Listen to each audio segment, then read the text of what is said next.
country needs every ounce of its energy to restore itself. The costs of government are all assessed upon the people. This means that the farmer is doomed to provide a certain amount of money out of the sale of his produce, no matter how low the price, to pay his taxes. The manufacturer, the professional man, the clerk must do the same from their income. The wage earner, often at a higher rate when compared with his earning, makes his contribution perhaps not directly, but indirectly in the advanced cost of everything he buys.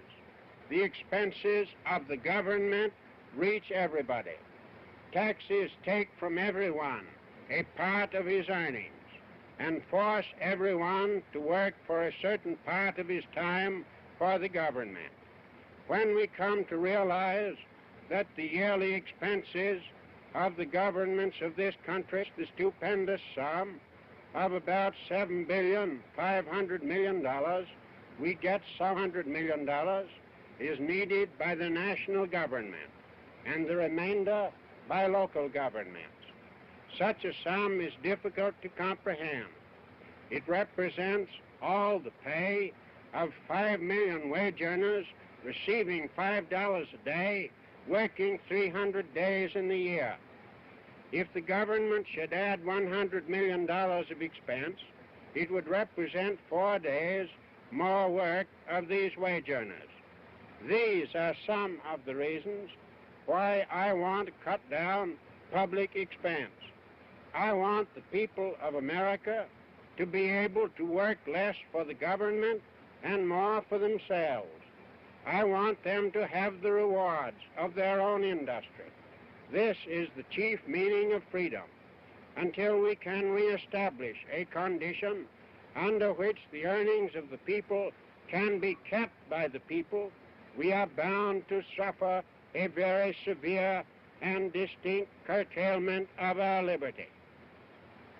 These results are not fanciful. They are not imaginary. They are grimly actual and real, reaching into every household in the land. They take from each home annually an average of over $300, and taxes must be paid.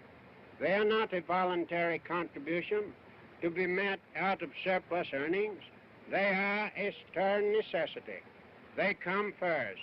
It is only out of what is left after they are paid that the necessities of food, clothing, and shelter can be provided and the comforts of home secured, or the yearnings of the soul for a broader and more abundant life gratified. When the government effects a new economy, it grants everybody a life pension with which to raise the standard of existence. It increases the value of everybody's property and raises the scale of everybody's wages. One of the greatest favors that can be bestowed upon the American people is economy in government.